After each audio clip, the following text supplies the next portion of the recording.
आत्म चेतना ज्योतिष संस्थान पर, जहां आपको जानकर हर्ष होगा कि अब आपके शहर जलालाबाद में ज्योतिष के अलावा योगा, एक्यूप्रेशर, वास्तुशास्त्र में जो विशेष चीज़ें हैं उसमें ज्योतिष के आधार पर कुंडली के द्वारा रोगों का इलाज एवं एक्यूप्रेशर विधि के द्वारा लोगों का इलाज किया जाता है। हमारे साथ हैं डॉक्टर आचार्य प्रेम चैतन्य शास्त्री जी। उनसे जानेंगे कि आखिर ये आपका जो संस्थान है यहाँ पर लोगों को क्या क्या सुविधाएं मिलेंगी और क्या क्या लोगों को आपसे सुविधा मिल सकती है। नमस्कार। सबसे पहले तो आपका हृदय से स्वागत और अभिनंदन है। देवऋषि अध्यात्म चेतना ज्योतिष संस्थान जो कि परशुरामपुरी धाम में स्थित है, मेरे पूज्य सद्गुरुदेव भगवान स्वामी हर्षणदेव जी महाराज, जिन्होंने सन 90 में देवऋषि अध्यात्म आश्रम की स्थापना की, जो कि रामलीला ग्राउंड छात्रावास के पास में है। उनके पूज्य गुरुजी स्वामी रामेंद्र देव परमहंस, जिनको स्वामी जी महाराज कहते हैं, यहाँ गत वर्षों से लगभग 19 साल हो चुके हैं।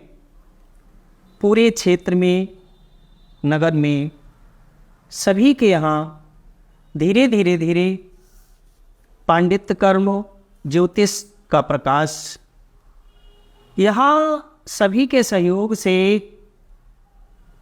एक स्थान का चयन किया गया, जो कि वर्तमान में ब्लू हेवंस गार्डन में स्थित है। कुंडली के द्वारा ग्रहों का अवलोकन, मंगल दोष का निवारण, मेरे जीवन में जितने कार्यकाल हुए हैं उनमें कन्याओं का विवाह सर्वश्रेष्ठ रहा। श्रेष्ठ बात यह है कि उन कन्याओं की गृहस्थी बहुत सुखद है, पुत्र पौत्रों से संपन्न है। ऐसे बहुत से विषय हैं जो ज्योतिष के द्वारा जिनका समाधान किया जा सकता है, जैसे आर्थिक तंगी से जो लोग जूझ रहे हैं उनके लिए ज्योतिष में बहुत से उपाय हैं। वर्तमान की परिस्थिति जो है, शिक्षा के विकास प्रकाश में ज्योतिष का बहुत योगदान है। पंचम स्थान लग्न 11वां कुटुंब तृतीय स्थान के द्वारा व्यक्ति के जीवन का निराकरण किया जा सकता है। व्यक्ति के जीवन में उतार चढ़ाव आते हैं, उनसे उनका समाधान किया जा सकता है। हमारे संस्थान में आप सबका हार्दिक स्वागत है। आप रोगों का इलाज कैसे करते हैं? रोगों का इलाज ज्योतिष में रोगों का अष्टम स्थान, जहाँ से मृत्यु का स्थान होता है, देखा जाता है, उसी के द्वारा, कुंडली के द्वारा रोगों का निवारण होता है, जिसे जप इत्यादि के द्वारा भी ठीक किया जा सकता है और एक्यूप्रेशर के द्वारा भी ठीक किया जाता है। व्यापार, नौकरी, विवाह एवं अन्य विषयों पर जो आप परामर्श देते हैं, उसके लिए कहाँ से लोग आते हैं आपके पास और क्या क्या लोगों को अभी तक? ये बहुत ही बढ़िया सुंदर प्रश्न है आपका, क्योंकि यहाँ 2 पीढ़ी हो चुकी हैं हम लोगों की। पूज्य गुरु जी स्वामी जी यहाँ जलालाबाद जो परशुरामपुरी धाम है, बहुत अच्छे श्रेष्ठ हमारे गुरु भाई भी हैं और हमारे शिष्यों में भी जो है बहुत संख्या है। काफ़ी दूर से, जैसे कि हरियाणा है, रोहतक है, दिल्ली है, और जहाँ से हम लोगों ने पीएचडी की है सिंघानिया यूनिवर्सिटी से, और विविध क्षेत्र पीलीभीत, शाहजहाँपुर, फर्रुखाबाद, बरेली, बहुत ऐसे क्षेत्र जहाँ से लोग जुड़े हैं और सभी सुखद हैं। ज्योतिष कुंडली आपके द्वारा तैयार की जाती है, उससे लोगों को कितना लाभ मिलता है और वैवाहिक कार्यक्रमों में? 100%, 100% ज्योतिष 100% गारंटी देती है हर क्षेत्र की, क्योंकि 12 में 144 प्रश्न जीवन के हैं मनुष्य के, जिसमें सबसे पहले स्वास्थ्य है।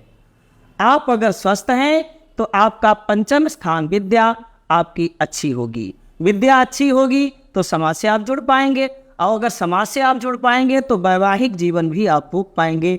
अष्टम स्थान अगर शरीर ठीक है तो संतानों की प्राप्ति होती है। जीवन का प्रत्येक प्रश्न ज्योतिष में निहित है। एक्वा प्रेशर जो विधि है उसके द्वारा आप किन किन रोगों का इलाज करते हैं? समस्त रोग, क्योंकि हमारी जो तंत्रिका तंत्र है उसी में ही हमारी औषधि है। नस और नाड़ी से हम लोग बने हैं, पंच तत्व से हमारी रचना हुई है। समस्त रोग एक्यूप्रेशर में दूर किए जाते हैं। नित्य योगा क्या है? नित्य योगा सबसे पहले हमारी प्रकृति हमें योगा सिखाती है। सूर्य का निकलना, और सूर्य जब निकलता है पूर्व से और पश्चिम को अस्त होता है, शाम को ढल जाता है। जब मनुष्य प्रातः काल जागरण करता है, ब्रह्म मुहूर्त से लेकर शाम तक 24 घंटों में लगभग 40 मिनट प्रातः और 40 मिनट शाम को योगा आवश्यक है। वास्तुशास्त्र के बारे में जो लोग नहीं जानते हैं, वास्तुशास्त्र का बहुत ही सुंदर प्रश्न है, क्योंकि आज की जो इमारतें हैं उनकी उम्र बहुत है। पहले की घास फूस के छप्पर थे और खेत खलिहानों में मनुष्यों का निवास था, पेड़ पौधों में, लेकिन आज की जो व्यवस्था है वो बहुत ही मजबूत है। विविध कंपनियों के द्वारा जो बनाया जाता है, तो वास्तु का कहाँ पर पूजा स्थान होना चाहिए, कहाँ पर शौचालय होना चाहिए, कहाँ पर अन्नागार होना चाहिए, अतिथि रूम कहाँ होना चाहिए, इन सब का विषय वास्तुशास्त्र में है, जिसके द्वारा ही मकान का निर्माण कराएं। जैसे कि कुछ लोग असाध्य रोग, गंभीर रोगों से पीड़ित हैं और वो जानना चाहते हैं कि हम अपना इलाज कहाँ कराएं। जो लोग भटकते रहते हैं सरकारी अस्पताल में, चक्कर काटते काटते उन कुछ तो मर भी जाते हैं, कुछ पड़े रहते हैं, उनको इलाज नहीं मिल पाता है। ऐसे लोगों के बारे में जिसे आप जो परामर्श देते हैं, तो आखिर उसके लिए क्या करना चाहिए? अगर आपकी जन्म पत्र में डेट ऑफ बर्थ, समय, स्थान बिल्कुल ठीक है, तो सबसे पहले ज्योतिष आयु पर ही ध्यान देती है। मेरे पूज्य गुरु जी स्वामी हर्षण देवहंस ने बताया है कि सबसे पहले ज्योतिषकार को आयु देखनी चाहिए, क्योंकि यदि जीवन है तो आपका फलादेश भी घटित होगा। तो ज्योतिष के द्वारा अनुमान लगाया जाएगा कि मार्केश है या महामार्केश है, आयु है या कि चिरंजीवी है, रोग कौन कौन किन ग्रहों के कारण होता है। जैसे बृहस्पति लीवर को डैमेज करती है, मंगल फोड़ा फुंसी का ग्रह है। इसी प्रकार से अगर किसी को वर्तमान के रोग हैं तो वो वहाँ से कुंडली से समाधान किए जा सकते हैं, और बहुत सरल ही सुविधा से। क्या ज्योतिष के माध्यम से किसी असाध्य रोगी को मौत के मुंह से बचाया जा सकता है? ज्योतिष के द्वारा प्रकृति का नियम जो है उसे परिवर्तन तो किया नहीं जा सकता है, क्योंकि मार्केश और महामार्केश दो होती हैं। मार्केश, महामृत्युंजय इत्यादि, जप इत्यादि और भी बहुत, जो संजीवनी महामृत्युंजय के बाद में है, शताक्षी है, उसके जप इत्यादि से बचाया जा सकता है। लेकिन ज्योतिष में सबसे पहले देखा जाएगा, अभी अभी की कई ऐसी घटनाएं हैं कि आपको बताएं, आपके नगर के प्रतिष्ठित व्यक्ति हैं जिन्हें गंभीर बीमारी हुई है और नवंबर में वो बरेली भर्ती रहे, हमारे पास आए, हमने कहा कि अभी इनका जीवन है और बच गए। लेकिन अभी उनके एक परिवार की महिला आई और उन्होंने कहा कि भैया जप कर दीजिए आचार्य जी। मैंने कहा कि नहीं, 13 तारीख जो है दैंड है, और दुखद के साथ 13 तारीख 8 बजे जो है उनका शरीरांत हो गया। ऐसे कई अनुमान हैं जो ज्योतिष के द्वारा सटीक बैठते हैं, और हजार हजार ऐसे उपाय हैं जो आप और हम दोनों लोग जानते भी हैं। अब वर्तमान में कंप्यूटर युग है और इस आधुनिक युग में लोग ज्योतिष को नहीं मानते हैं। ऐसे लोगों को आप कुछ बताएंगे कि ज्योतिष से आने वाली पीढ़ियों को कुछ लाभ मिल सकता है? ज्योतिष को ना मानने का विषय ही नहीं है। हाँ, उन्हें जानकारी नहीं हो सकती है, क्योंकि ज्योतिष में 9 ग्रह हैं, 3 देवता है, ब्रह्मा मुरारी त्रिपुरांतकारी महामु शशि भूम सुतोजस गुरु शुक्राच चंद्र राहु केतु सर्वेकरा शांति करवा बलतो। क्योंकि पृथ्वी, आकाश, वायु, अन्न, जल ये ज्योतिष के अंग है। ज्योतिष के बगैर जीवन की कल्पना ही नहीं की जा सकती। वस्तुतः हमारे वेद और पुराण संस्कृत की भाषा में ऋषियों ने देवनागरी भाषा में लिखे हुए हैं, तो हमारी शिक्षा पद्धति के बदलते दौर में उन तक जानकारी ही नहीं पहुंचती है। ये जानकारी आप लोगों के माध्यम से पहुंचे तो सभी मानेंगे, सभी को लाभ होगा। गृहस्थ जीवन में जैसे कि ज़्यादातर घरों में कलह का माहौल बना रहता है, ज्योतिष में ऐसा क्या उपाय है जिससे गृहस्थी सही से चल सके? इसके लोगों का मार्गदर्शन कीजिए आप। ये बहुत सुंदर ही प्रश्न है और जीवन भी है, क्योंकि स्त्री ही व्यापार है, व्यापार ही स्त्री है। जिसके यहाँ लक्ष्मी सुखी है उसका पूरा परिवार सुखी। सातवें स्थान में अगर शनि है, मंगल है, राहु है, केतु है, तो मान के चलिए 36 वर्ष तक आपकी शादी होना मुश्किल है। अगर हो भी जाए तो संतान की दिक्कत। इन सब के लिए ही कुंडली का दिखाना, जैसे वर्तमान में एक होड़ सी चली है गुण मिलान की, बस गुण मिला लिए, नाम से मिला लिए, राशि नाम से मिला लिए, लेकिन ग्रहों का मिलान बंद ही हो गया है।